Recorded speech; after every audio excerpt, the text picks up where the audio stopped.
Shalom à tout le monde, ça fait 2 semaines qu'on ne s'est pas vu, mais on va essayer de reprendre le fil de notre conversation, de notre discours concernant les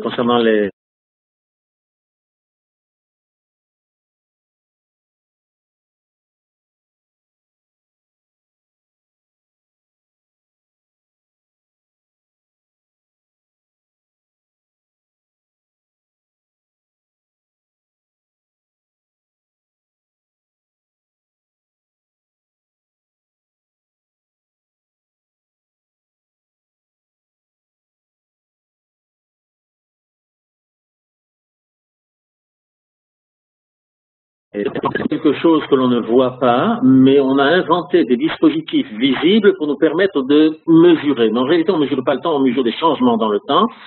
C'est pas seulement ça mon sujet là maintenant, mais c'est pour dire simplement qu'il y a un certain nombre de paradoxes que l'on véhicule constamment, quelquefois sans y faire attention.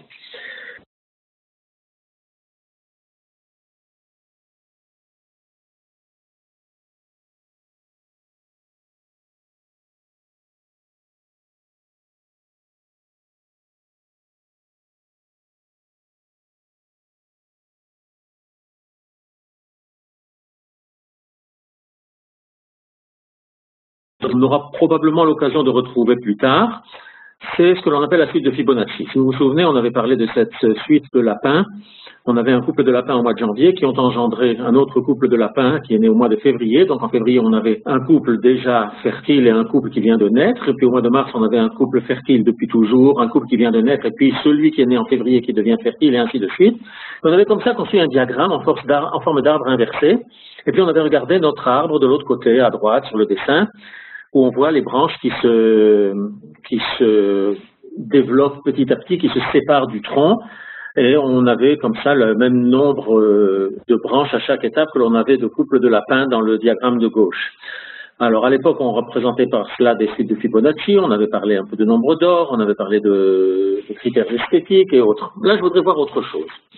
En fait, si on regarde l'arbre sur le côté droit, si on regarde l'arbre, qu'on le regarde globalement ou qu'on le regarde à chacune des étapes, on voit à peu près la même chose, le même genre de phénomène. Si on regarde le tronc depuis tout en bas, eh bien, il y a un moment où le tronc se sépare en deux, et puis après, il y a des choses qui se séparent de nouveau en deux, et ainsi de suite. Et si au lieu de regarder tout le tronc, vous commencez dans la tranche qui est numérotée 3, regardez la branche qui est complètement sur le côté droit. Si c'est maintenant ça notre nouveau tronc, on a oublié le reste, on l'a enterré, on va aller savoir. Si c'est ça notre nouveau tronc, de nouveau, il se sépare en deux, et puis après, on a 3 éléments, et ainsi de suite. En réalité, à chaque étape, on retrouve exactement le même phénomène. Il y a quelque chose de fractal, c'est quelque chose qui, entre guillemets, obéit un peu à ce genre de loi. Regardons une espèce d'arbre généalogique, parfaitement théorique, je me suis abstenu soigneusement d'écrire des noms. On a en haut ce que j'ai appelé Zug Horim, un couple de parents. Ces parents ont eu 3 enfants, que je dénote par Yeled Aleph, Yeled Bet, Yeled Gimel. Et puis chacun de ces enfants a eu lui-même des enfants. Vous voyez que je ne rentre pas dans cet arbre-là les conjoints qui viennent d'ailleurs. Mais bon, ces personnes-là, donc ces enfants ont grandi, ils ont eux-mêmes des enfants. Et à la génération d'après, on voit apparaître des petits-enfants. Neched. Neched Echad Aleph, Neched Aleph Shtaim, Neched Aleph Shalosh. Oui, les petits-enfants étant numérotés par une lettre qui correspond à celle de l'enfant et avec un numéro, puisque certains ont, par exemple, le premier Yeled Aleph a 3 enfants, Yeled Bet en a 2, Yeled Gimel en a 2. Et puis ensuite, ces Nechadim, ces petits-enfants du couple d'origine ont eux-mêmes des enfants, et c'est représenté par la ligne suivante où on a Nin, Nin ça veut dire petit-enfant, et ainsi de suite. En fait, on a comme ça un arbre qui se construit petit à petit. Et puis plus ou moins à chaque endroit de l'arbre, ce que l'on voit se construire par la suite ressemble à ce qu'il y avait déjà avant. Alors certaines fois il y a un embranchement, des fois il y a, si quelqu'un a un seul enfant, comme Nechet Gimel Echad, quelquefois il y a 2 enfants, comme Nechet Bet Shtaim, quelquefois il y a 3 enfants, comme Nechet Gimel Shtaim, mais là où il y a 3 enfants comme Nechet Gimel Shtaim, c'était la même chose qui se passait à Yeled Aleph. Et partout on peut retrouver une structure qui ressemble à quelque chose que l'on avait déjà. Et si je voulais dans ce diagramme faire apparaître une nouvelle génération, eh bien, il se passerait exactement la même chose. pour chacun, il peut ne pas y avoir d'enfants, il peut y en avoir un, il peut y en avoir deux, il peut y en avoir trois, il peut y en avoir plus que cela, mais globalement, c'est le même genre de structure que l'on voit avec un élargissement, un prolongement, avec quelque chose qui se décompose, qui se divise en plusieurs sous-branches. Eh bien, c'est le genre de choses qu'on avait déjà vu il y a 2 semaines. Si vous regardez le dessin de droite, le dessin de droite vous montre ce fameux pentagone qu'on avait vu. Vous vous souvenez, on a vu un pentagone régulier. Et quand on avait tracé les diagonales du pentagone, ça nous avait fait apparaître une étoile à 5 branches. À l'époque, on l'avait regardé parce que dans cette étoile à 5 branches, on retrouvait des proportions qui étaient mesurées par le nombre d'or. Ici, ce qui m'intéresse, c'est que lorsque j'ai dessiné cette étoile à 5 branches, eh bien, à l'intérieur, au centre, était apparu un polygone, un pentagone régulier, la tête en bas si vous voulez, mais enfin c'est un pentagone régulier, dans lequel je peux de nouveau faire cette construction d'une étoile à 5 branches, qui aura elle aussi ses proportions de nombre d'or. Et puis à l'intérieur de cette étoile-là, j'ai de nouveau un pentagone régulier, il est plus petit, mais dedans je peux dessiner de nouveau une étoile à 5 branches. En fait, j'aurais pu continuer de façon indéfinie. Je ne sais pas si ça a été votre cas, mais à mon époque, quand on était au cours préparatoire, il y avait un livre qui était en usage dans certaines écoles. Ça n'a pas été le cas dans la mienne, mais vous connaissez ce livre, il était à la maison. Je crois qu'il s'appelait la méthode Bosch pour apprendre à lire. Et sur la couverture, il y avait comme ça une personne qui était assise, je crois, sous un arbre en train de lire un livre. Mais le livre qu'elle lisait, c'était justement ce livre-là, cette méthode-là. Donc on voyait sur la couverture du livre qui était dans sa main, on voyait cette jeune personne avec son livre dans la main. Sur la couverture duquel on voyait cette jeune personne avec son livre dans la main, et ainsi de suite. Si vous voulez un autre exemple de cela, eh bien, tout bêtement, installez-vous tranquillement dans une pièce où il y a un miroir devant vous, un miroir derrière vous. Vous allez voir une infinité d'images de vous-même qui vont en rapetissant. Mais vous êtes parfaitement identique à vous-même, juste les dimensions sont différentes, mais les proportions sont exactement les mêmes. Simplement, vous verrez un nombre infini de fois, vous verrez vous-même. Bon, pour des gens qui sont un peu narcissiques, c'est pas mal, mais en général, on n'aime pas trop. Mais bon, toujours est-il qu'on retrouve la même figure, le même dessin, la même configuration à toutes les échelles. C'est ce qui se passe ici sur votre écran, à gauche, avec des carrés. Oui, j'ai dessiné un carré et ensuite les milieux des côtés. En reliant les milieux des côtés, on obtient un carré. En reliant les milieux des côtés de ce nouveau carré, on obtient de nouveau un carré qui, lui, ressemble à celui dont on est parti et qui est orienté de la même façon. Et ainsi de suite, on peut continuer à construire des carrés les uns à l'intérieur des autres. Et en définitive, on retrouve un dessin qui, à toutes les échelles, est identique à lui-même. Et on peut continuer de façon indéfinie, du moins, comme expérience de pensée, il est évident que si on essaie vraiment de le dessiner, l'épaisseur des traits que l'on va dessiner au crayon, ou même l'épaisseur des traits que l'on va dessiner avec le programme informatique que l'on utilise pour faire ces dessins, à un moment quelconque, eh bien, on dépassera la taille du pixel et donc on ne pourra plus vraiment le dessiner, mais en pensée, on peut comprendre que cette construction-là peut continuer de façon indéfinie. Et bien, ce genre de construction-là, ça a été fait par un certain nombre de personnes pour différentes raisons. Et par exemple, on a ici un dessin de quelque chose qui s'appelle le flocon de Koch. Koch était un mathématicien qui a certainement pas inventé seulement ce flocon, mais si vous regardez un peu le dessin, vous allez voir comment on va construire ça. On va partir du côté gauche d'un triangle équilatéral. Pour ceux qui ont un petit peu oublié, un triangle équilatéral est un triangle dont les 3 côtés ont la même longueur. Les 3 angles sont des angles égaux de 60 degrés. Et puis ce qu'on va faire, c'est la chose suivante. On va décomposer chacun des côtés en 3 parties égales. Simplement, sur la partie centrale, on va construire un triangle équilatéral qui pointe vers l'extérieur. Et puis on va effacer la partie du côté du triangle d'origine. Vous voyez ce que je veux dire? On va obtenir le Magen David qu'on a en 2e position à partir de la gauche. Je recommence. On avait, par exemple, le côté horizontal. On le divise en 3 parties égales. Sur la partie centrale, on construit un triangle équilatéral et puis on enlève la partie centrale du côté d'origine. Ce qui nous donne, quand on fait ça sur les 3 côtés, ça nous donne cette fois-ci une figure qui a la forme d'un Magen David. Sur chacun des segments de ce Magen David, on va refaire la même construction. On divise le segment en 3. On construit sur la partie centrale un triangle équilatéral qui pointe vers l'extérieur et on enlève le petit segment duquel on était parti. Et on va trouver la troisième figure qui est là au milieu.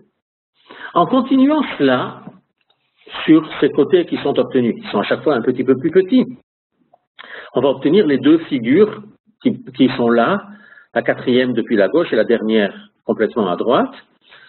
On peut continuer à faire cette construction-là de façon parfaitement indéfinie. Mais si on regarde un petit morceau de cette figure, comme vous le voyez dans le dessin qui est en bas au milieu, et vous avez vu, j'ai marqué « zoom très fort ». Imaginons que j'ai pris ma figure complètement à droite en haut, que j'ai fait un très fort zoom sur une partie de la figure, on voit ce que l'on a obtenu, mais on se rend compte que c'est à la dimension près. Mais en conservant les mêmes proportions, c'est parfaitement identique à ce que l'on avait déjà. C'est ainsi que l'on construit petit à petit, et en faisant ça de façon indéfinie, on va construire une courbe fermée, et qui a quelque chose d'extrêmement particulier. Bon, premièrement, si on continue à l'infini, c'est évidemment un exercice de pensée, puisque nous ne savons pas maîtriser l'infini, pour de bonnes raisons, peut-être qu'un jour on en parlera, mais en tout cas, on en a des approximations si on fait cette construction-là suffisamment loin, et on peut arriver à comprendre, si ce n'est à voir, qu'on va se retrouver à des échelles de plus en plus petites, mais avec exactement la même configuration. On a changé d'échelle, mais on a la même configuration. Une particularité, je vous le livre comme si c'était un paradoxe, et je ne vais pas développer ça aujourd'hui, mais en fait, de cette façon-là, on peut construire une courbe de longueur infinie, mais qui enferme une surface finie. C'est quelque chose que notre imagination a du mal à saisir. C'est pour ça que pour arriver à le faire, on a besoin d'outils mathématiques relativement sophistiqués et que je ne rentrerai pas là-dedans. Mais ceci est une courbe qui, à chaque échelle, va nous donner la même configuration. Voici un autre exemple, le triangle de Sierpinski. De nouveau, on part d'un triangle équilatéral, il est complètement noir. En reliant les milieux des côtés, on va définir un triangle et puis on va l'enlever, on le découpe. C'est pour ça que au milieu de votre triangle noir, vous avez maintenant un triangle blanc. Oui, je parcours les figures depuis la gauche vers la droite. Et bien, au stade d'après, sur chacun des trois triangles noirs que vous voyez, je vais faire le même genre de découpage, en enlevant le triangle qui est au milieu. On se retrouve donc avec une autre figure dans laquelle on a maintenant un certain nombre de petits triangles noirs, un relativement grand triangle blanc et trois petits triangles blancs dedans. Pour chacun des triangles noirs, on va refaire la même chose, relier les milieux des côtés, découper le triangle qui est au milieu, et on va donc enlever un petit triangle, ce qui va nous donner à chaque fois un petit triangle blanc. Et on obtient la quatrième figure. On fait la même construction encore une fois, et on va retrouver ce que l'on a dans le triangle qui est complètement à droite. Et on peut continuer de cette façon-là, de façon parfaitement indéfinie, et c'est comme ça que l'on construit ce qui s'appelle le triangle de Sierpinski. Une relative généralisation de cela, c'est la belle pyramide que vous voyez en bas au milieu. C'est une pyramide de Sierpinski. En fait, on est parti d'une pyramide régulière. Une pyramide régulière, en fait, en français, ce qu'on appelle une pyramide, c'est déjà régulier. La base est un carré. Et les faces sont des triangles équilatéraux. Donc, et puis, pour chacune des faces, on fait cette construction-là. On a obtenu la construction que vous voyez, cette espèce de pyramide très ajourée, les dentelières de Bruges, donc à bien se tenir. On peut faire ça avec tout un tas d'autres formes, d'autres figures.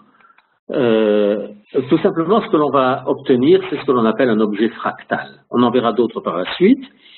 Et puisque l'on fait rentrer maintenant ce nom de ce que l'on appelle un objet fractal, et bien c'est l'occasion de donner une définition. La personne dont vous voyez la photo à gauche, c'est un mathématicien juif, originaire de Pologne, qui a réussi à quitter la Pologne à temps, qui était en France. Bon, je ne vais pas vous raconter toute son histoire, ceux que ça intéresse sont invités à consulter Internet. Il suffit de de faire une recherche avec Google, avec Benoît Mandelbrot, vous allez trouver quelques centaines de sites qui vous raconteront qui il est. Ceux qui sont intéressés par le chat, qu'ils me le disent, à ce moment-là, je vous donnerai l'adresse d'un site d'histoire des mathématiques extrêmement développé. Enfin, Benoît Mandelbrot, en France, on écrivait ça comme je vous l'ai écrit ici avec M-A-N-D-E-L-B-R-O-T. Son nom d'origine ne s'écrivait pas du tout comme ça. Vous imaginez qu'en Pologne, ça s'écrivait M-E-N-D-E-L-B-R-O-J-T ou quelque chose comme ça, peut-être un petit peu plus compliqué encore. Et il avait francisé un petit peu son nom.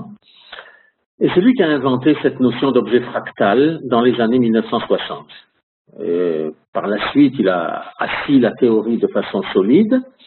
Une figure fractale, je lis ce qui est écrit là-haut, une figure fractale est en première approximation une courbe, une surface, un volume de forme irrégulière ou morcelée qui se crée en suivant des règles déterministes ou stochastiques.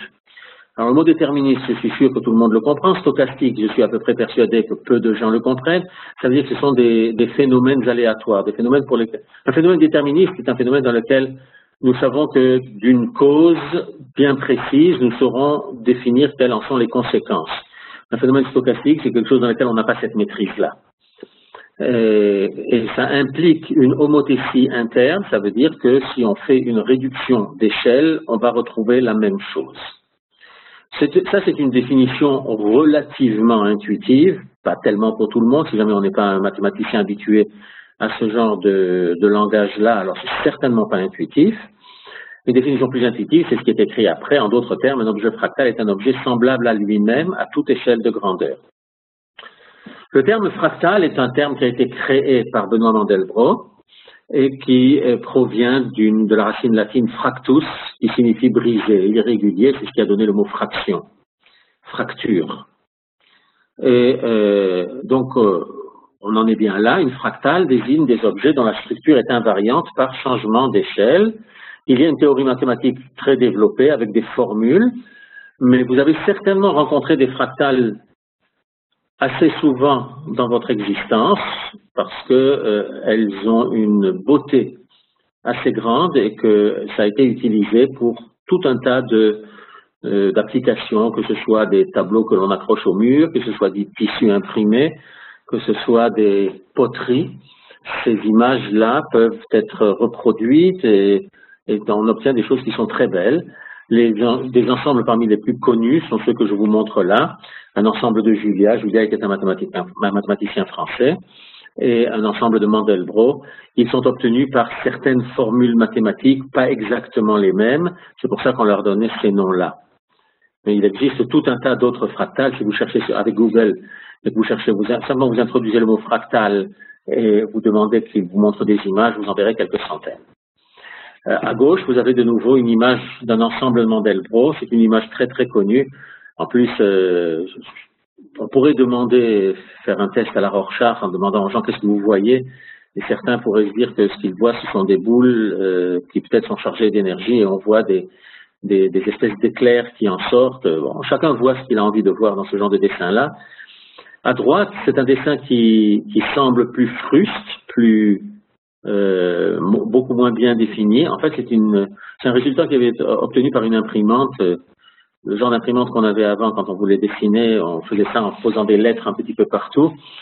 Mais c'est le même ensemble de Mandelbrot qui se dessine. En fait, cet ensemble-là s'obtient, je dis ça pour ceux qui ont un petit peu de culture mathématique, ça s'obtient par une transformation dans le plan complexe et en dessinant ce que l'on appelle des orbites d'un point, c'est-à-dire que l'on part d'un certain point, on applique la transformation à ce point et au résultat on applique la même transformation et ainsi de suite de façon itérative et on marque dans le plan les points qui sont en définitive obtenus et avec une certaine transformation, celle qui est définie en bas pour ceux qui connaissent f de z égale z au carré plus une certaine constante que l'on aura donnée au départ, on finit par obtenir cet ensemble de Mandelbrot qui est dessiné là, point par point, et qui à gauche est dessiné de façon plus globale. En fait, avant, avec des ordinateurs, tout ce qu'on savait faire, c'est dessiné comme ça, point par point, et même pas point par point, c'était lettre par lettre, et à gauche, c'est ce que l'on fait avec les instruments d'imprimerie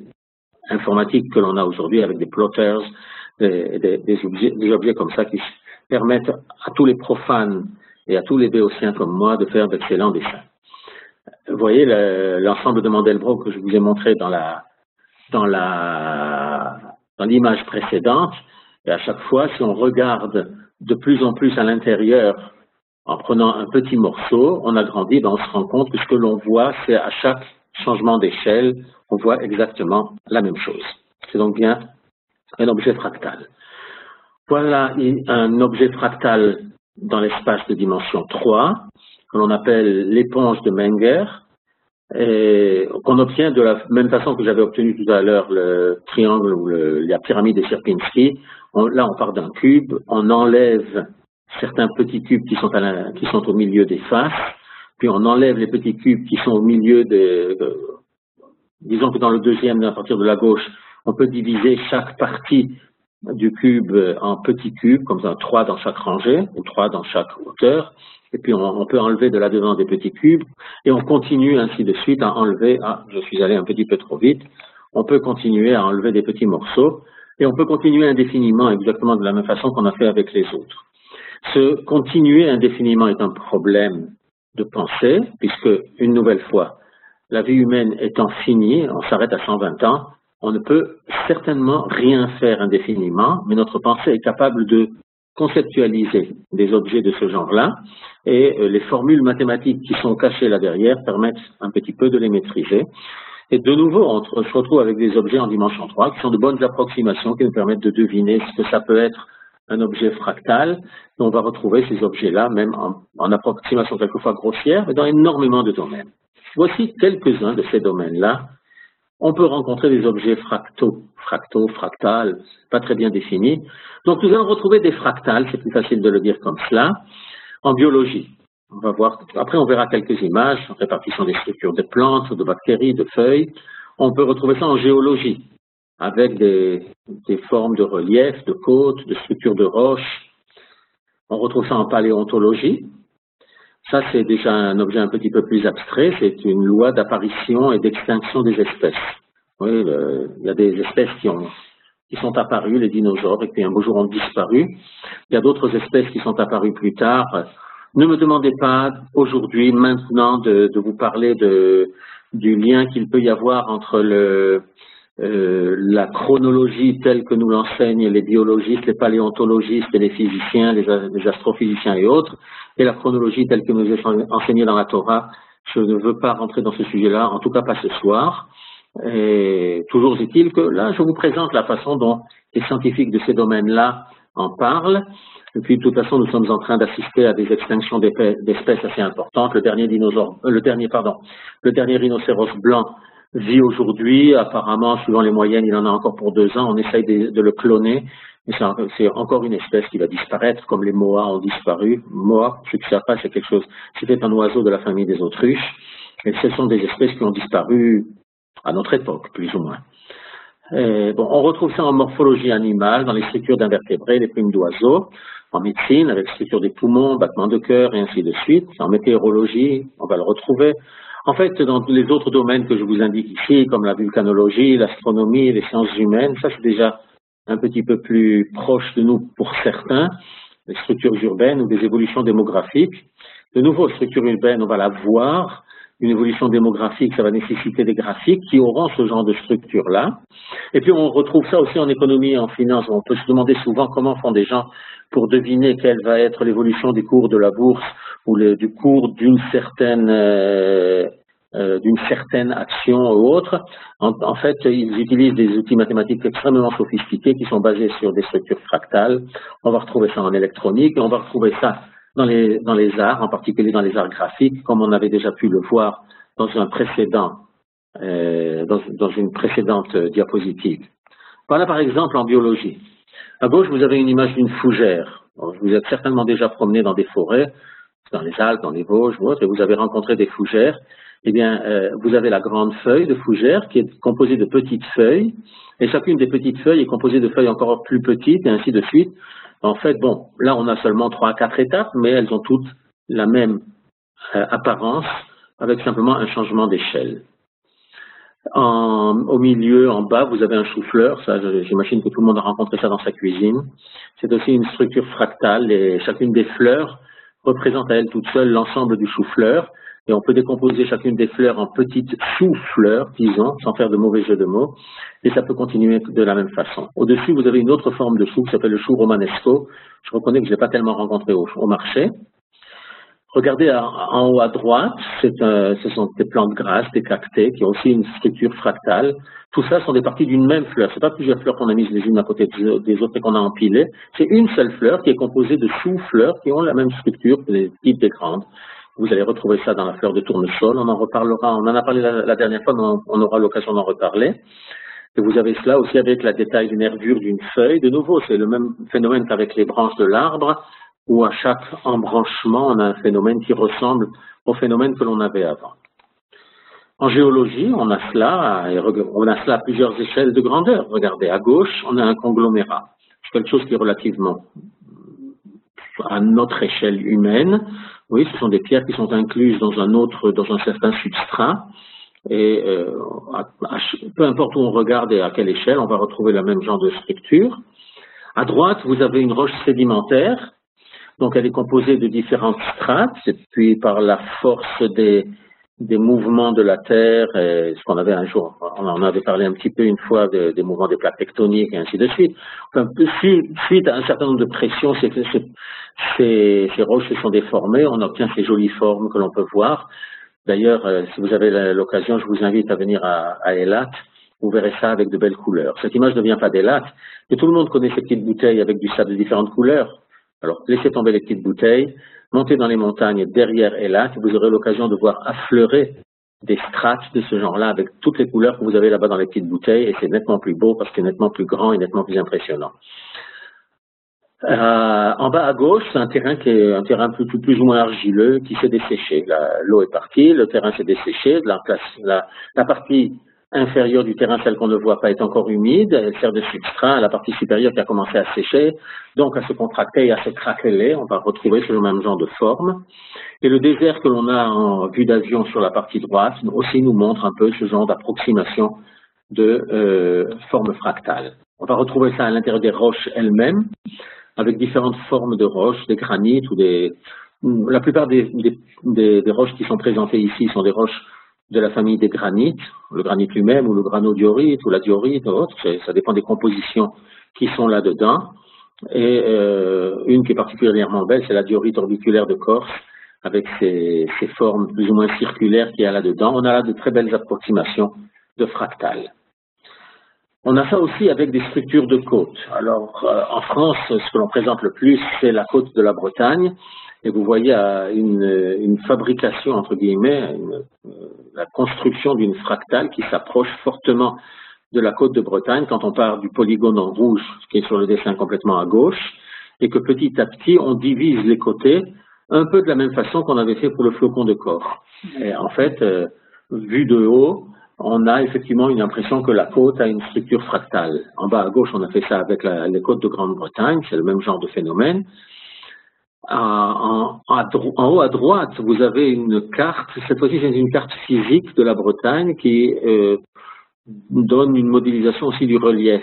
Et comme ça, si on pouvait agrandir un petit peu, bon là on peut pas, mais si on prenait une loupe pour voir, eh bien, on verrait plusieurs structures fractales dans ce dessin. Une, c'est la forme de la côte, ça donne une courbe fractale, mais on retrouverait ça aussi avec les cours d'eau qui dessinent des figures apparemment très très désordonnées, mais qui sont une bonne approximation de fractales. Et enfin, en bas, vous avez une partie de la côte de Floride, ça n'est pas Miami. Là-bas, la côte est assez droite, mais c'est une partie de la côte de Floride où vous voyez que les pénétrations de la mer et les différents cours d'eau qui sont là nous donnent une bonne représentation de fractales. Évidemment, c'était une vue depuis l'espace. Bon, on va retrouver ça en sciences humaines avec des structures urbaines, aussi bien en Afrique. À gauche, vous avez une photo et puis en bas, une modélisation d'un village de Zambie où on retrouve à chaque échelle le même genre de forme. Évidemment, bon, la forme qu'on trouve là en bas à droite, dans le dessin du village de Zambie, ça ressemble un peu à ces bavoirs qu'on mettait au cou des bébés à une époque. Et j'imagine que ceux qui avaient inventé ces bavoirs-là, avec toute la dentelle qu'il y avait, c'était pas des gens qui avaient vu le village. Maintenant, en haut à droite, vous avez une vue d'avion d'une ville, un fleuve qui traverse les différents quartiers. Certains d'entre vous peut-être reconnaîtront de quelle ville il s'agit.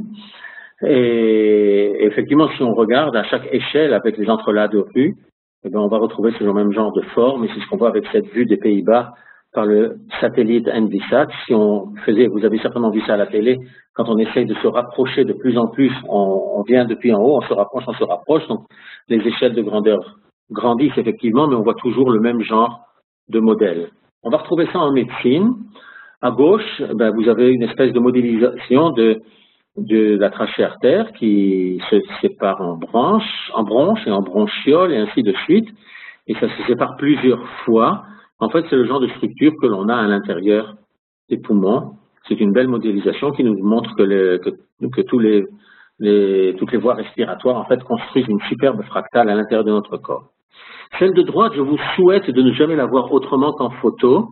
Il s'agit de quelqu'un qui a été foudroyé et qui, grâce à Dieu, a survécu. Mais on voit ici le passage de la foudre à travers lui a provoqué l'apparition de cette figure-là sur son dos. J'ai vu des photos de gens chez qui c'était apparu sur le visage ou sur d'autres parties du corps. Et on voit là très très nettement une figure fractale.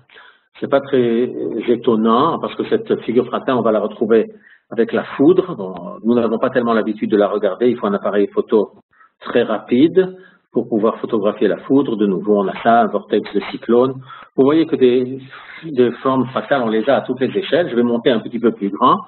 Un amas globulaire comme celui que l'on a à gauche, c'est un amas d'étoiles à l'intérieur de notre galaxie, la nôtre, dans la Voie lactée.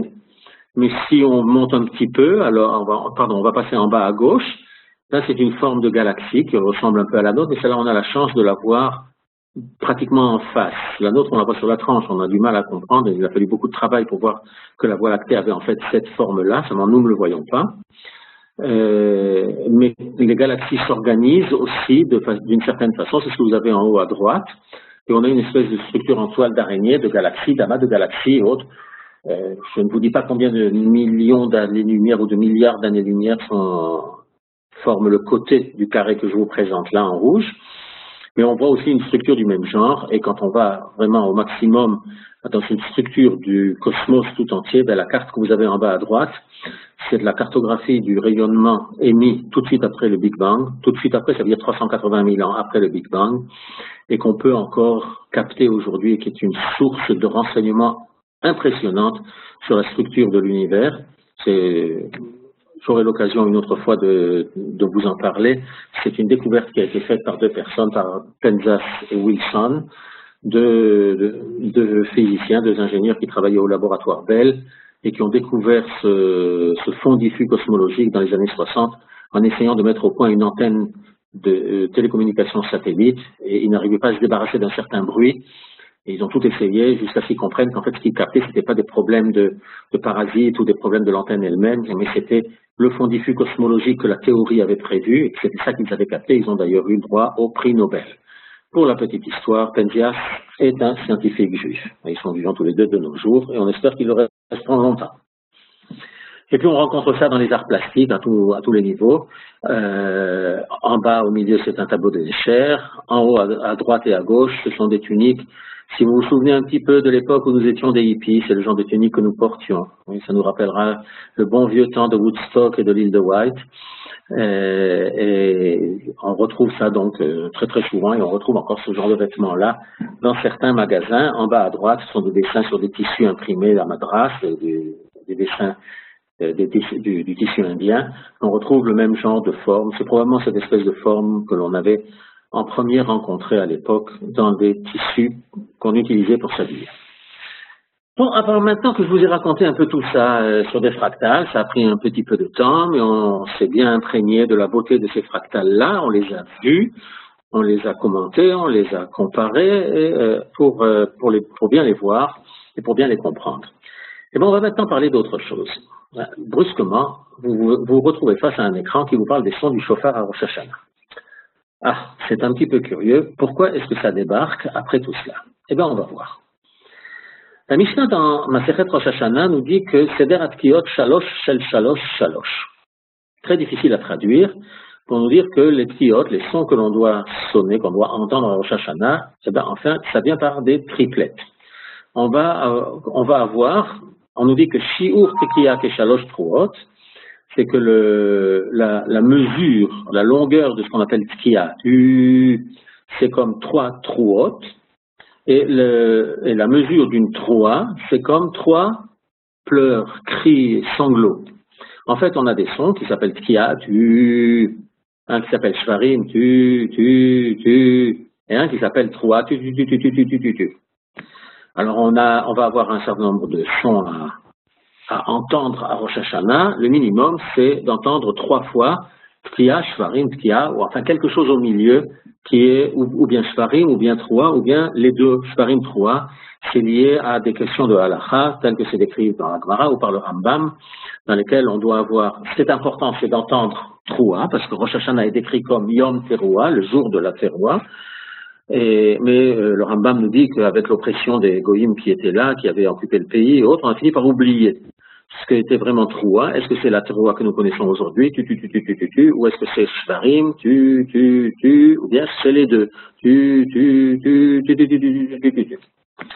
Bon, alors, donc on va le faire, on va donc faire en 3 séries. 3 séries de 3 sons. Tekiya, Shvarim ou Troa, ou Shvarim Troa, Tekiya. Donc 3 fois ça. C'est ce que vous allez rencontrer dans votre livre de prière pour Rosh Hashanah, parce qu'on va vous le décrire comme c'est marqué là en bas. Vous voyez, Tashrat, Tashrat, Tashrat, tout simplement parce que c'est Tekiya, Shvarim, Troa, Tekiya 3 fois.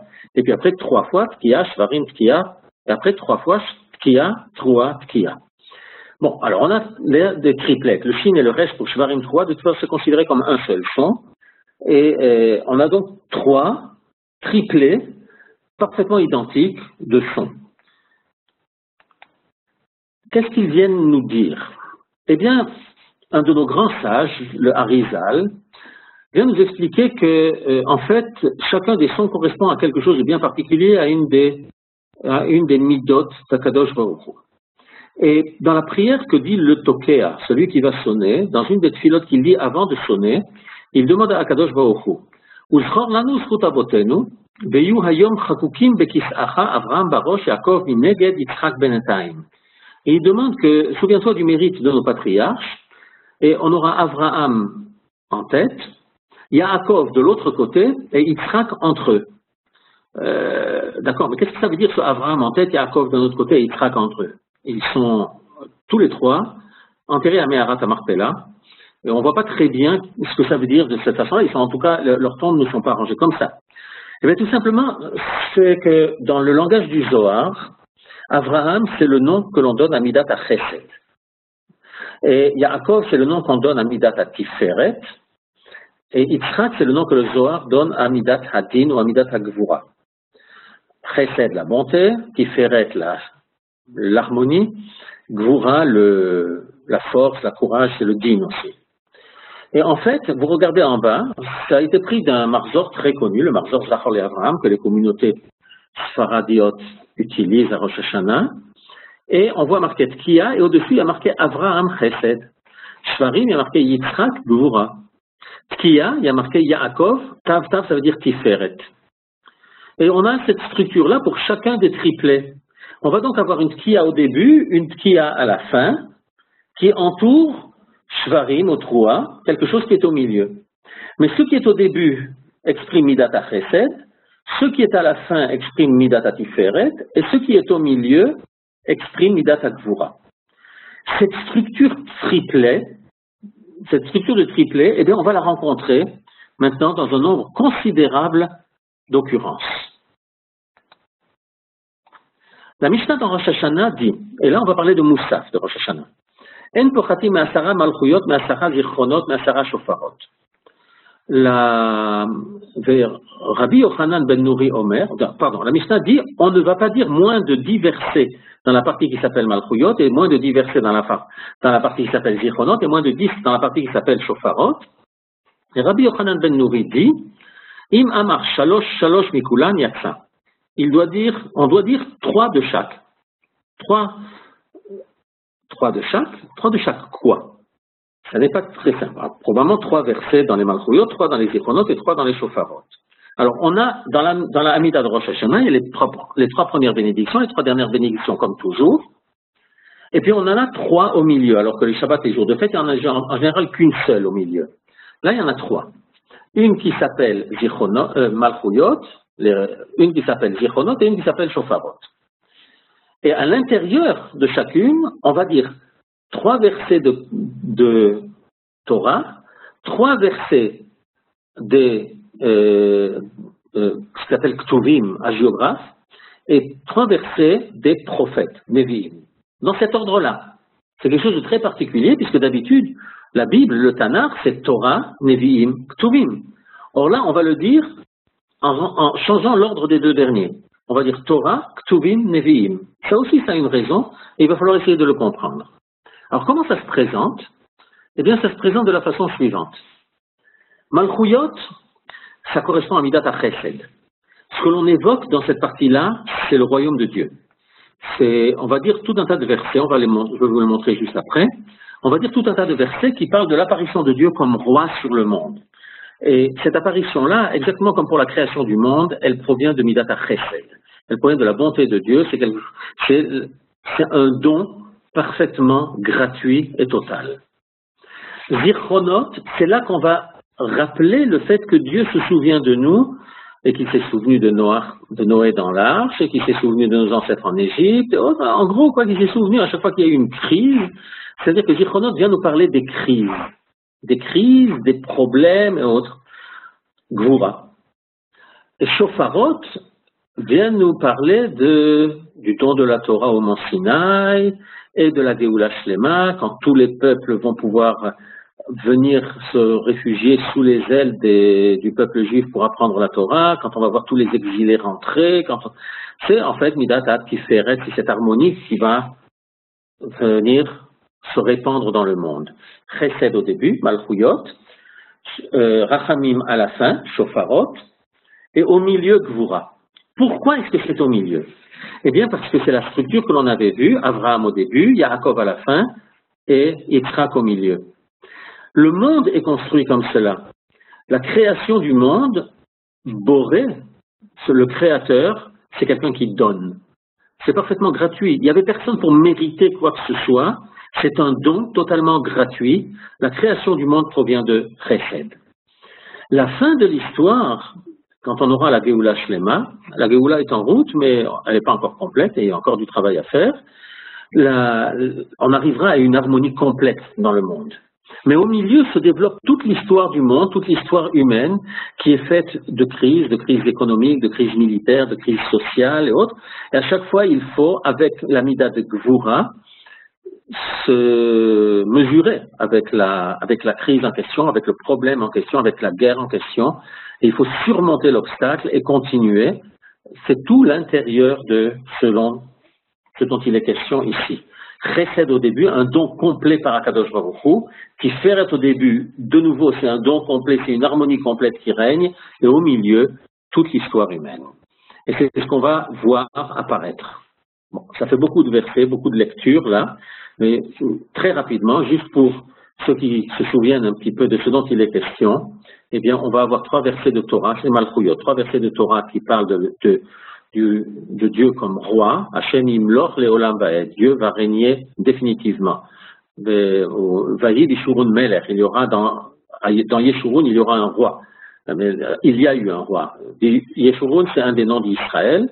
On parle de cela. Au milieu des versets de Teilim, c'est en fait dans la partie qui s'appelle Ktuvim, les hagiographes, qui Hashem Hamelucha, c'est Dieu qui a toute la royauté. Hashem Malach Geut Lavesh. Dieu a régné et il s'est habillé de gloire. C'est pas vraiment gloire, c'est autre chose. Misé Melech HaKavod. Qui est le roi qui porte en lui tout le kavod? Et ainsi de suite. 3 versets comme cela. Après cela, on va avoir Aliédé Avadech Hanevim, 3 versets des prophètes, et on va terminer de nouveau par un verset de la Torah. C'est exactement la même structure que l'on va avoir dans les Zichronot, 3 versets de Torah, 3 versets de Keilim et 3 versets des prophètes. Et c'est exactement la même structure que l'on va avoir dans les Shofarot. 3 versets de Torah, 3 versets des hagiographes, en particulier des Keilim, et 3 versets des prophètes. Pourquoi dans cet ordre-là, qui n'est pas l'ordre naturel puisque le Tanakh est organisé autrement? Eh bien, tout simplement parce que la Torah, c'est quelque chose que Dieu a donné. La Torah, c'est un don. C'est un don parfaitement gratuit. Nous n'avons aucun mérite pour cela, mais Dieu nous la donne. C'est totalement Midat HaChesed. Les prophètes, c'est aussi Dieu qui décide qui est prophète et qui donne la prophétie à quelqu'un. C'est un don parfait, ça provient de Dieu, et la prophétie vient nous enseigner une certaine harmonie. Mais les hagiographes, ce qu'on appelle Ktuvim, ce sont des êtres humains qui les ont écrits. Inspirés par Dieu, mais malgré tout, les Teilim, c'est David Ameller qui a écrit la plupart, un petit peu Moïse, un petit peu Shlomo, d'autres, mais enfin ce sont des êtres humains qui se sont mesurés avec les problèmes que pouvait comporter l'ensemble de la vie humaine à titre privé ou à titre collectif. On a donc dans chacun de ces trois composants de la prière de Moussaf, donc on a trois composants qui sont dans cet ordre-là, comme Chesed, Gvura, Tiferet. À l'intérieur même, on a exactement la même structure, avec trois versets de Torah, Chesed, trois versets de Ktuvim, Gvura, trois versets de Nevi'im, Tiferet. Et partout, ça va être la même structure. Vous voyez bien que c'est fractal. On avait une structure globale de les trois premières bénédictions de la Hamida, qui en fait proviennent, qui sont une description. On dit ces brachot-là pour se pénétrer devant qui on prie. La vraie tfila, ensuite, c'est la partie centrale. On a donc ces trois-là qui viennent nous parler de Chesed, qui viennent nous parler d'Akadosh Baruch Hu, de ces midot à lui. On a les trois bénédictions à la fin, et puis au milieu, on a ces trois bénédictions particulières de Moussaf pour nous décrire cette structure de nouveau de Chesed, Gvura, Tiferet. Et à l'intérieur de chacun, on a cette structure de Chesed, Gvura, Tiferet. Je pourrais en fait rentrer encore plus à l'intérieur pour chacun des trois versets de chacun des morceaux et on pourrait probablement facilement retrouver la même chose. Mais on va retrouver cette structure ternaire avec autre chose. Regardez un petit peu les trois premiers mois de l'année, le mois de Nissan, le mois de Iyar et le mois de Sivan. C'est aussi un peu quelque chose qui nous explique pourquoi la Torah, au début du Sefer de Bamidbar, insiste tellement que tous les événements qu'elle va décrire se sont passés la deuxième année. La deuxième année, et en particulier au deuxième mois de la deuxième année. Parce que le premier mois, qui est le mois de Nissan, c'est celui où il y a Pessah, et nous sommes sortis d'Égypte par un don gratuit d'Akadosh Baruch Hu. Quand il nous dit simplement, Zacharti lach chesed nouraïr ahavat kelulotaïr, c'est un verset qu'on récite aussi dans la Haggadah. Il se souvient qu'en fait, nous n'avions aucun mérite, nous étions complètement nus de mérite, et malgré cela, il nous a libérés, nous sommes sortis derrière lui, et ça c'est un chesed complet, ve'at erom ve'eria, et toi tu es complètement nu, ça veut dire que tu n'as aucun mérite, rien du tout, mais moi je te le donne, et je te donne cette possibilité de sortir d'Égypte. Ça c'est Nissan, un don complet. Shavuot, c'est aussi quelque chose qui vient totalement d'Akadosh Baruch Hu, c'est une harmonie parfaite, parce qu'Akadosh Baruch Hu enfin donne la Torah rentre dans le monde, c'est ça qui assure l'harmonie. Am Israël est comme un seul homme au pied du mont Sinaï, tous les conflits s'arrêtent, ça a recommencé un petit peu après à cause de la faute du veau d'or, mais on en était là. Et au milieu, le deuxième mois. Le deuxième mois est un mois qui est complètement plein d'activités humaines. Ce qui s'est passé au deuxième mois, c'est le moment où certaines personnes sont venues demander, on a lu ça dans la Torah il y a 2 semaines, sont demandé la possibilité d'avoir une session de rattrapage pour Pessah, parce qu'à Pessah, ils ne pouvaient pas le faire puisqu'ils étaient impurs. Et ils sont venus demander. Alors Dieu a donné ce qu'on appelle Pessah Sheni, le deuxième Pessah. C'est en fait un Pessah qui, à l'envers du premier, qui était un don complet de Dieu, le deuxième est venu à l'initiative des hommes. Et c'est pendant ce mois de Iyar que nous allons retrouver à notre génération Yom HaAtzmaut et Yom Yerushalayim, le jour de l'indépendance de l'État d'Israël et le jour où Jérusalem a été libérée de l'occupation étrangère. À ces jours-là, nous avons combattu. Nous avons combattu pendant la guerre d'indépendance en 48, nous avons combattu pendant la guerre des 6 jours en 67, et c'est de cette façon-là que nous avons pu avoir ce que nous avons obtenu. Évidemment que Dieu était derrière nous, qu'il nous a aidés, qu'il a poussés. N'empêche que là, nous avons fait quelque chose, il y a eu des actions humaines et nous avons surmonté les crises qui étaient là. Le deuxième mois représente Gevura. Le premier représente vraiment Chesed, le deuxième Gevura, le troisième Tiferet. On a de nouveau cela, vous voyez, à une autre échelle, une échelle différente, cette fois-ci un petit peu plus grande, mais à cette échelle-là des mois, on va le retrouver. On va le retrouver à l'échelle des fêtes. En Tishri, on a Rosh Hashanah, Kippour et Sukkot. Rosh Hashanah, si vous faites bien attention, on ne dit pas de vidouille. À Rosh Hashanah, on ne pleure pas. À Rosh Hashanah, on s'habille de blanc, on mange bien. Et les Chachamim nous disent de bien manger à Rosh Hashanah parce que c'est un jour de fête. C'est un jour où Dieu est content de nous voir. Sukkot, c'est évidemment un jour de fête. C'est Tiferet, il y a une harmonie extraordinaire dans Sukkot entre la Soukha elle-même et les 4 espèces, le loulav, le hétrog, que nous prenons dans la main. Et qui pour lui, c'est le jour où nous passons franchement en jugement, puisque c'est ce jour-là qu'il est vraiment décidé si on est pardonné ou pas pardonné des fautes que l'on a pu faire. On a de nouveau cette même structure. Mais cette structure, on va la retrouver sur l'année, en fait, avec les 3 fêtes de pèlerinage, avec Pessah, Shavuot et Sukkot. Puisque Pessah est totalement un don, comme je l'ai déjà dit avant, que Sukkot aussi, puisque Sukkot vient fêter la récolte, vient fêter le bonheur que l'on a d'avoir réussi tout ce qu'on avait fait avant et qu'on est dans la Soukha directement sous l'œil de Dieu, puisque la Soukha c'est un toit à travers lequel la pluie peut passer, mais l'observation de Dieu aussi, et un petit peu de soleil aussi, et que dans la Soukha on a ce sentiment de plénitude, de béatitude important. Shavuot, je nous l'ai décrit tout à l'heure comme étant une occasion de Tiferet. Il y a un petit peu de Gvura et de Din aussi là-bas, vous vous souvenez? Quand on nous dit que Dieu a renversé la montagne comme si c'était un tonneau au-dessus de la tête du peuple juif en leur disant « Si vous n'acceptez pas la Torah, alors je vous enterre ici ». Il y a donc un peu de coercition aussi à Shavuot, et ça ne nous étonne pas tellement. Nous savons très bien que dans le même geste, dans la même action, on est parfaitement capable de mettre des sentiments différents.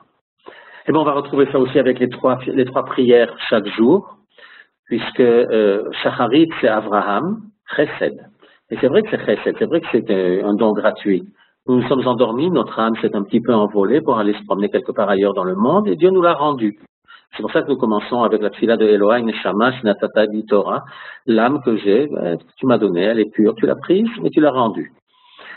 Le soir, la tfila de Harvit, c'est Yaakov, on a besoin de ce rachamim, de ce tiferet, on a besoin qu'Akadosh Baruch Hu soit là pour nous rassurer, pour nous calmer, parce que on se sent véritablement directement sous l'œil de Dieu, on se sent directement pris dans ses bras parce qu'il fait nuit, parce qu'il fait sombre dehors et qu'on est bien chez lui.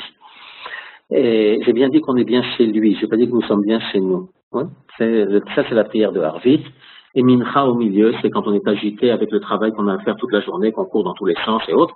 On dit la prière de Mincha que Yitzhak a instituée, c'est celle du travail humain, des crises humaines, c'est celle de ce que nous avons à surmonter. Je ne vous lis pas tous les versets, ça fait un petit peu long. Ceux qui veulent le retrouveront, ces versets-là retrouveront toute la présentation sur le site et ils pourront le voir. On va retrouver ça avec les 3 premières bénédictions de la Hamida. Je me rends compte qu'il commence à être un petit peu tard. On retrouve ça avec les 3 premières bénédictions de la Hamida, mais de ça, il me semble que j'en avais déjà un petit peu parlé. La première est totalement chesed, c'est Abraham. La deuxième, Triat Ametim, la résurrection des morts, c'est quelque chose qui provient de la qualité de Gvura d'Akadosh Baruch Hu. Et la dernière, qui est Kedushat Hashem, Atakadosh et Shimcha Kadosh. Ça, c'est vraiment Tiferet. Kadosh, c'est ce qui exprime le don de la vie, le fait qu'Akadosh Baruch Hu fait rentrer la vie dans ce monde-ci. Je suis obligé de dire les choses de façon un petit peu brève, mais c'est toujours ce même genre de structure. Je vous ai décrit un certain nombre de structures ternaires dans le temps, en montrant qu'à toutes les échelles, que ce soit à l'échelle de l'année, à l'échelle des fêtes, à l'échelle des 3 prières de tous les jours, à l'échelle de chacune des prières, et à l'intérieur de chacune des prières, à l'échelle des bénédictions, et à l'intérieur des bénédictions de Rosh Hashanah, la même structure ternaire, et à l'intérieur de chacun des morceaux de Rosh Hashanah, vous voyez bien qu'on rentre petit à petit de plus en plus à l'intérieur, de plus en plus à l'intérieur. À toutes les échelles, on retrouve cette même structure ternaire, qu'au début il y a un don d'Akadosh Baruch Hu, qu'à la fin il y a une plénitude, une béatitude à être dans le giron d'Akadosh Baruch Hu, et qu'au milieu, il y a toute l'histoire humaine, toute l'histoire de nos succès, toute l'histoire de nos échecs, mais des échecs que nous avons réussi à surmonter jusqu'à ce qu'on arrive au prochain problème qu'on arrivera encore à surmonter. En fait, je vous décris peut-être une vision un petit peu dialectique de l'histoire, mais c'est un petit peu cela. Et pour finir, je vais simplement vous montrer très brièvement une fractale binaire cette fois-ci. Non pas ternaire, mais binaire. Il n'y a pas très très longtemps, nous sommes sortis de la période qui s'appelle la période du Homer. Et cette période du Homer, c'est une période dans laquelle tous les soirs on compte. Depuis le 2e soir de Pessah, on compte un premier jour, un 2e jour, un 3e jour, et puis après ça, on va compter 7 jours qui font une semaine, puis 8 jours qui font une semaine et un jour, et ainsi de suite, jusqu'à ce qu'on compte 49 jours qui font 7 semaines, et le lendemain, c'est Shavuot. La mitzvah est de compter l'Omer au début de la nuit. Oui, le verset dit, vous compterez chacun, depuis le lendemain de la fête, depuis le jour où vous aurez offert l'Omer du balancement. Omer du balancement, ça s'appelle comme ça parce que Omer, c'est une mesure d'orge que l'on apporte, et quand on l'apporte au temple, le Kohen met ses mains sous le récipient qui contient et effectue un certain balancement avec ses mains. Et vous allez compter 7 semaines qui doivent être entières. C'est comme ça qu'on le traduit en français. En hébreu, ça s'appelle Sheva Shabbatot Tmimot. Et vous connaissez certainement le problème que l'on a en particulier dans des endroits suffisamment au nord, c'est vrai en France déjà, que pour faire la prière du soir de Shavuot, eh ben, on a l'habitude d'attendre qu'il fasse vraiment nuit. Oui, mais quand il fait nuit à 10h30 du soir à 11h ou 11h30, c'est un petit peu difficile et pourtant on va quand même faire attention et on va le faire. Pourquoi on fait cela? Eh bien parce que on veut que le décompte de l'Omer, les 7 semaines soient comme ce qui s'appelle Tmimot, qu'elles soient entières, qu'on n'ait pas rogné un petit peu du dernier jour en prenant un peu du 49e jour pour le faire rentrer dans Shavuot, puisqu'on aura déjà commencé à dire la prière de Harvit de Shavuot.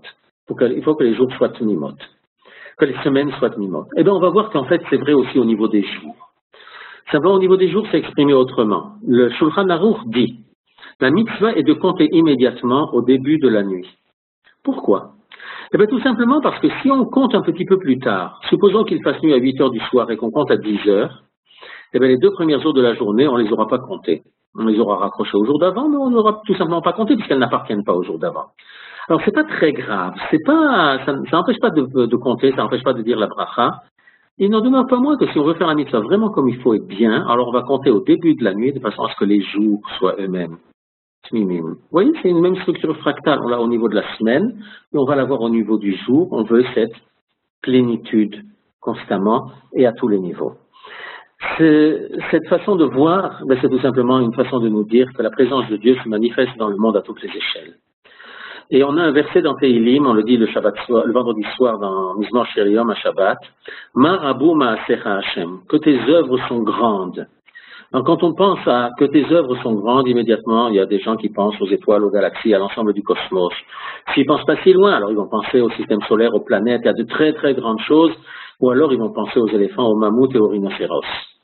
Mais que tes œuvres sont grandes, c'est bien au-delà de cela. On aura peut-être l'occasion un jour d'en parler vraiment. Mais le Rav Tzvi Yehuda avait lui une habitude, c'était de dire, c'est pas le Rav Tzvi Yehuda, c'est son père, le Rav Avraham Yitzhak Cohen Cook. Il avait l'habitude de le dire et il a écrit dans son livre Enaya que de la même façon qu'il y a Marabu Ma'asecha Hashem, que tes œuvres sont grandes, il y a aussi Makatnu Ma'asecha Hashem, que tes œuvres sont petites. Vous savez quoi? Le modèle planétaire que vous voyez à droite, avec les mouvements de tout un tas d'objets dans le système solaire, les grandes planètes, mais aussi un certain nombre d'astéroïdes et autres, eh bien, c'est le même modèle qu'on dessine à gauche pour montrer un atome avec les électrons qui tournent autour. C'est pas tout à fait la même échelle de grandeur, oui. D'un côté, on en est à des millions de kilomètres, et de l'autre côté, on est à des millionièmes de mètres. C'est quand même autre chose, hein, peut-être encore plus petit que cela. Mais on retrouve les mêmes structures, que ce soit en grand, que ce soit en petit, et la même structure planétaire que l'on retrouve dans le système solaire, on va la retrouver avec les atomes qui sont dans vos cheveux. Et Marabu Ma'asecha Hashem, dans la présence de Dieu, et la volonté de Dieu, et la structure de l'histoire, que Dieu a imprimé, il l'a imprimé à toutes les échelles dans le monde. En fait, je vous ai montré ça pour le temps. Le temps a cette fameuse structure fractale. Le temps ne s'écoule pas. Il a une structure. Il y a des choses qui se font, que ce soit à des échelles macro ou à des échelles micro. Et on peut petit à petit arriver à le comprendre. Justement, ici, on a eu de nouveau un objet scientifique, un objet mathématique qui nous a permis de commencer à avoir une certaine compréhension. Je reconnais que les notions que j'ai manipulées un peu avec les kavanot du Harizal, avec ces descriptions que je vous ai demandé de Midot, Kakadosh Baruch Hu, sont des notions pas triviales, sont des notions pas évidentes, mais on peut voir petit à petit que cette structure, cette pensée scientifique nous aide à mieux comprendre la structure la structure des mitzvot de la Torah, la structure du temps que la Torah nous permet de remplir de façon extrêmement riche. Merci beaucoup. S'il y a des questions, je vois qu'il y a en chat, peut-être il y a quelqu'un. Beaucoup de gens qui disent bonsoir et je suis vraiment très très content. Merci beaucoup, bonsoir à vous tous. Une question, le diamant c'est pareil, je ne comprends pas bien la question.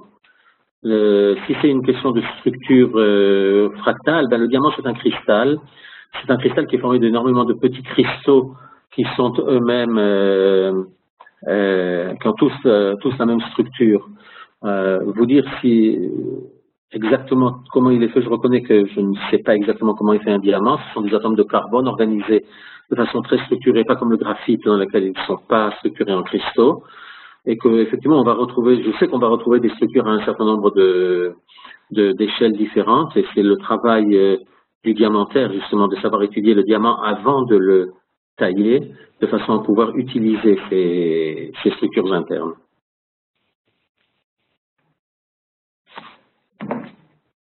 Il y a d'autres questions sur le chat. On va aller les voir.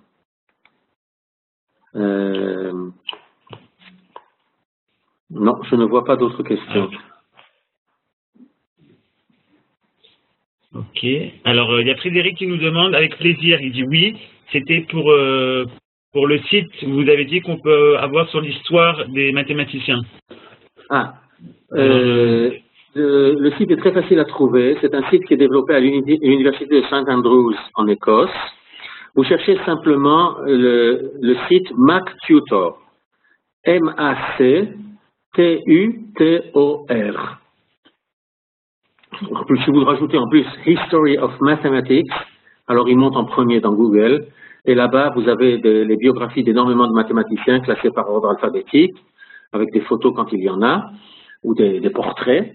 Et il y a aussi une description d'énormément de problèmes classiques en mathématiques, une description des courbes on ne les étudie plus nulle part, mais des courbes qui étaient connues, les conchoïdes, les cycloïdes et autres choses, autres espèces du même genre. C'est un site vraiment extrêmement riche. C'est, à ma connaissance, le plus riche des sites d'histoire des mathématiques dans le monde. Une autre question? Je pense que c'est tout. Le dernier enseignement que vous avez donné sur le Rav Yehuda m'a rappelé un petit enseignement. On dit qu'on peut mesurer la grandeur d'un homme, comment il se comporte dans les petites choses du jour le jour. C'est exactement ça. C'est vrai, c'est vrai. Et quelquefois, une plaisanterie qu'on raconte ici, je vais essayer de vous la traduire en hébreu, c'est qu'on dit « Ma'evdel ben har le sar ». Quelle est la différence entre une montagne et un ministre? Seulement, en hébreu, ça s'entend bien parce que les deux mots ont une consonance qui se rapproche. Et la réponse, c'est plus il te rapproche d'une montagne et plus elle a l'air grande. Alors, bon, peut-être qu'il faut que maintenant je m'excuse auprès de tous les ministres parce que c'est graffine un peu. Mais effectivement, un grand homme est quelqu'un qui, aussi dans les petites choses, vous avez parfaitement raison, aussi dans les petites choses, est quelqu'un de grand. Merci beaucoup. On va finir sur ces paroles. Vraiment un grand merci. Merci à vous. Si vous voulez faire en sorte qu'il y ait encore plus de gens, alors parlez-en autour de vous. C'est vraiment un show excellent. Donc parlez-en à vos amis, à votre famille, aux gens aussi qui sont proches des maths. Je suis sûr que ça serait encore plus mératech. Moi, j'ai pas fait beaucoup de maths. Déjà, c'est comme ça excellent. Mais les gens qui comprennent encore plus en maths, je suis sûr que ça doit les éblouir encore plus. Merci beaucoup. Et je pense que la rencontre, on introduira quand même d'autres domaines. Okay. Pas seulement des maths. Donc pour ceux qui ont peur des maths, c'est dommage d'ailleurs, mais pour ceux qui ont peur des maths, on parlera d'autres choses aussi. Ok. Ben, merci. Donc on aura la chance de se retrouver, si Dieu veut, la semaine prochaine pour ce cours. Et moi, j'aurai la chance de vous retrouver dès dimanche. Parce que vous savez qu'il y a tous les soirs, il y a des cours. Et dimanche, on continue avec un autre cours très intéressant du Rav El-Koubi, vous le voyez à gauche, les lois du Shabbat.